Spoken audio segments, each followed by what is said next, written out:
Tá, estamos vendo sim.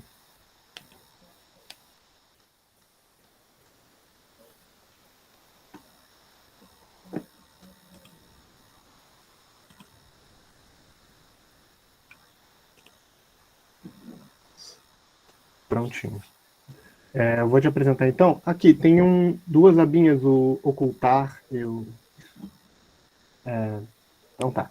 Vamos começar agora a segunda apresentação do aluno Antônio, também aluno do professor Tito, Luiz Guilherme, e vai apresentar para a gente seu trabalho. Antônio, você tem 15 minutos e fica à vontade, pode começar. Bom dia, pessoal. Nosso grupo ele trabalha com as soluções de sistemas dinâmicos, né? Como a Agatha já tinha dito. E computação simbólica. A gente tenta resolver essas coisas e colocar o computador para rodar, né? Então, nessa apresentação, eu vou fazer uma breve explanação de como obter os cofatores, né? De forma linear. E como é que a gente pode usar a função S para obter esses caras, né?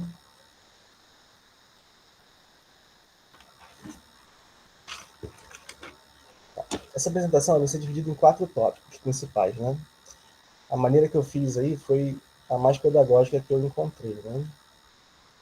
Para vocês entenderem, né?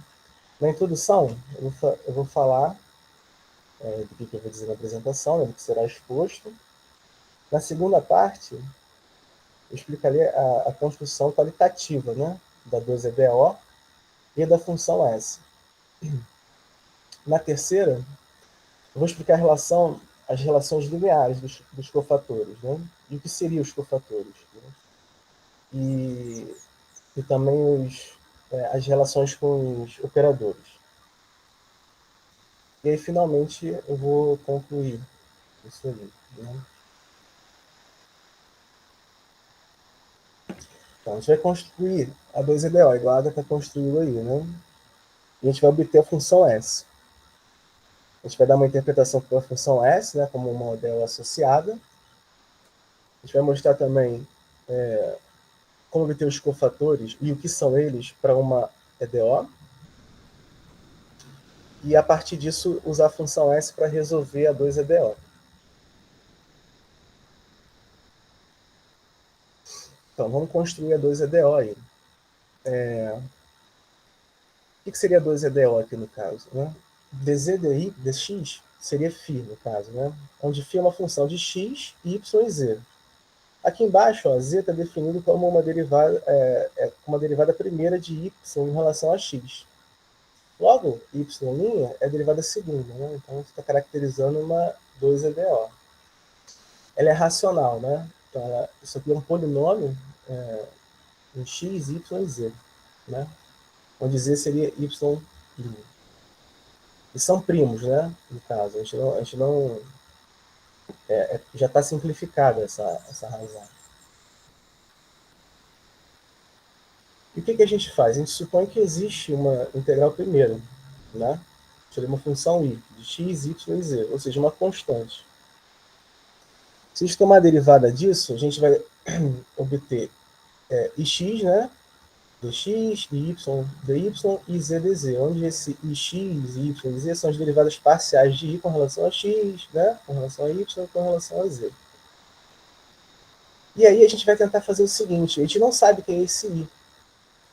E aí a gente escreve duas unformas aqui, para você tentar fazer uma combinação linear entre elas e fazer uma comparação de quem seria esse x, y e z com as coisas definidas anteriormente aqui, né? Ó, aqui, por exemplo, a gente tem dz dy é igual a φ. Logo, dz menos π dx seria essa primeira forma aqui. E essa aqui, por exemplo, é z dy dx. Logo, z dx menos dy seria a segunda forma. Então, a gente poderia escrever essa forma aqui como uma combinação linear dessas duas. Então, a gente descreve duas outras funções, né, vezes cada uma delas, para tentar descrever essa forma aí. Ficaria assim, né? R1 alfa mais R2 beta. E aí, a gente abrindo substituindo e abrindo e fazendo uma comparação direta, a gente obtém isso aqui, que o Ix seria R1 I mais R2Z, né? E o Y seria menos R2 e o Z menos R1, por comparação direta. E a gente põe esse R1 em evidência. Então, o que a gente vai ter aqui? Isso aqui seria uma forma completa, né? A gente vai ter essa parcela aqui que ela é uma incompleta, né, no caso. A gente vai precisar desse R. A gente vai batizar esse R1 de Rzão. E o S seria a razão de R2 sobre R1. Tá? Seria, essa aqui seria tipo a 1 EDO não exato, a 2 EDO não exato, tá? A gente vai tentar buscar esse R com aqueles teoremas que a Agatha explicou lá na primeira apresentação. A gente pode identificar aqui o gama, né, que seria esse cara aqui. Essa aqui seria não exata, tá? Já por definição. E a gente faz umas condiçõezinhas de compatibilidade para encontrar todas aquelas equações que a Agatha também fez lá para 1ADO, para 2 e para 3, né? Que seria a comutação da derivada de I, né? Uma variável na outra. Ela deve ser analítica necessariamente, né? E a gente vai encontrar essa lista de equações aqui. A gente vai ficar atento a essa primeira daqui, né? Que demonstra o seguinte, que esse D aplicado em R vai dar alguma coisa vezes R. Isso significa que o R é um autopolinômio, tá? Desse operador. A gente chama de autopolinômio. E aí seria um autopolinômio. A gente vai ficar segurando essa ideia porque a gente vai buscar esses autopolinômios daqui a pouquinho.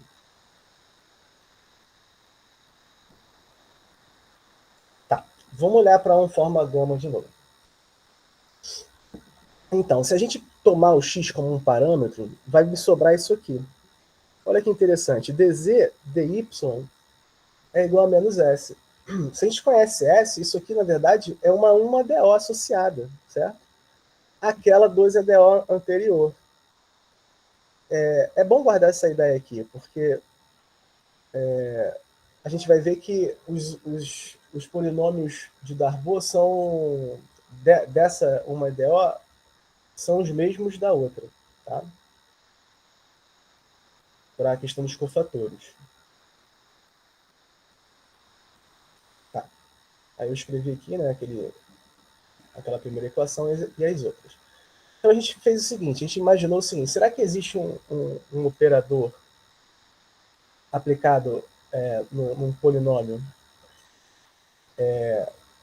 que tem o mesmo polinômio, o mesmo autopolinômio, né? Será que existe? E a gente definiu que se existisse ele seria um DA. E a gente colocou isso aqui. A gente começou a fazer uma álgebrazinha para ver o que a gente podia encontrar a partir disso. Tá.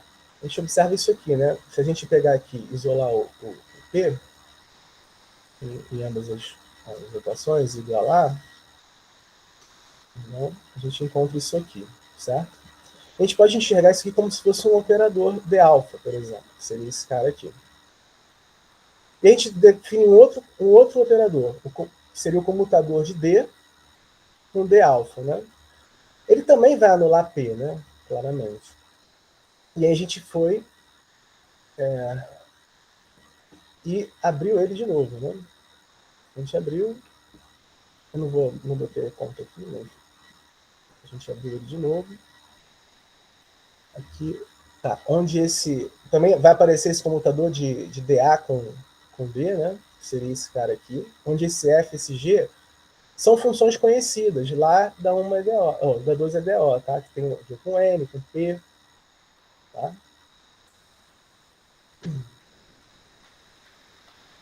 E a gente aplicou isso em P, né? Vai ser nulo, né? E aí isso vai gerar esse cara aqui. E aí essa aqui é a parte interessante, né? A gente tem acesso, a gente sabe que existe um DA, né? Mas quem seria esse DA? Essa aqui era a questão, né? A gente pensou que para 2ADO poderia ser o DA da própria função S. Porque ela também divide os autopolinômios, né, com a 2EDO. E aí a gente podia...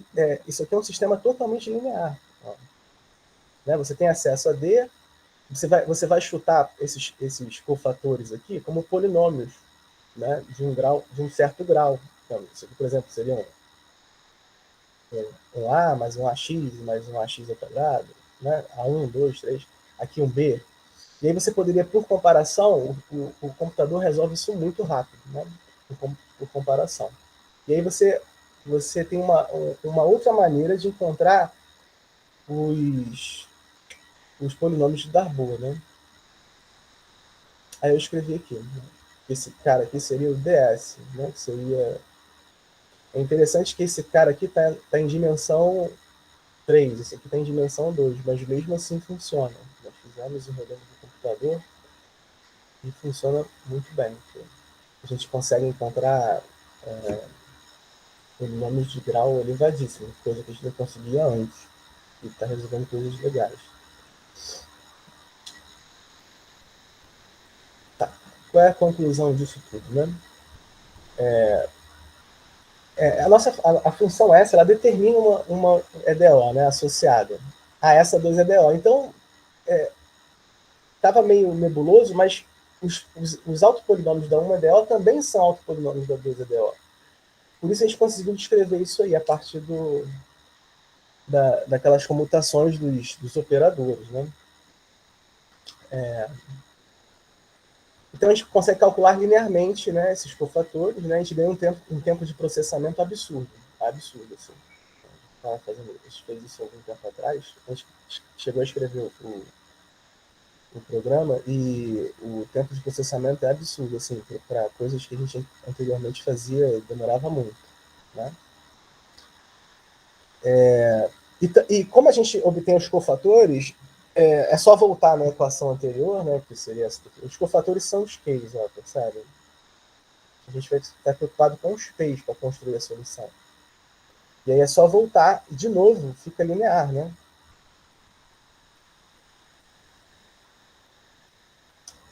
E aí a gente consegue obter esses polinômios de maneira também totalmente linear, tá? A partir dos cofatores de obtenção desse fator integrante. Bom, é isso. Foi meio rápido, mas mais ou menos isso. Obrigado, Antônio. A gente vai abrir para pergunta agora. Alguém tem alguma pergunta?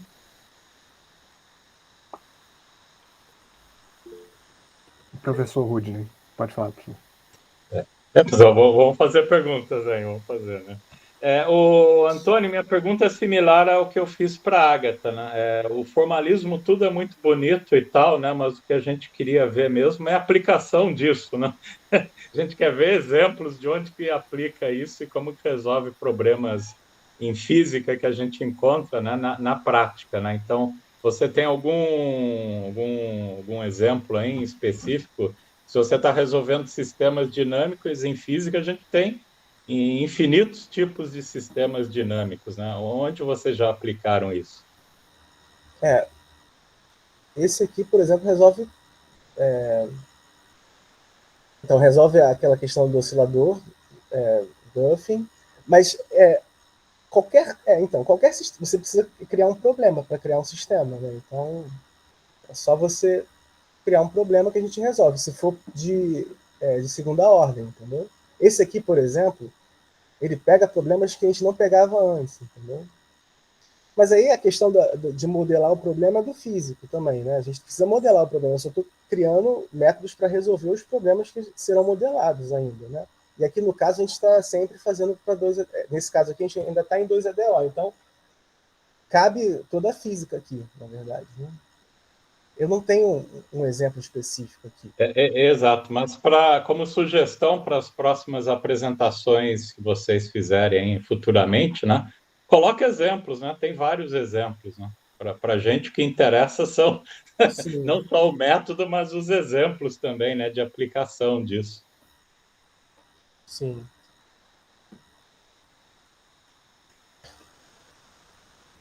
Mais uma pergunta? Eu não tenho nenhum exemplo aqui, no caso. Eu ia perguntar isso. Alguém tem mais alguma pergunta? Se não tiver, então eu agradeço ao Antônio. José, podemos bater palma aí. E aí a gente passa para o próximo, Apolo.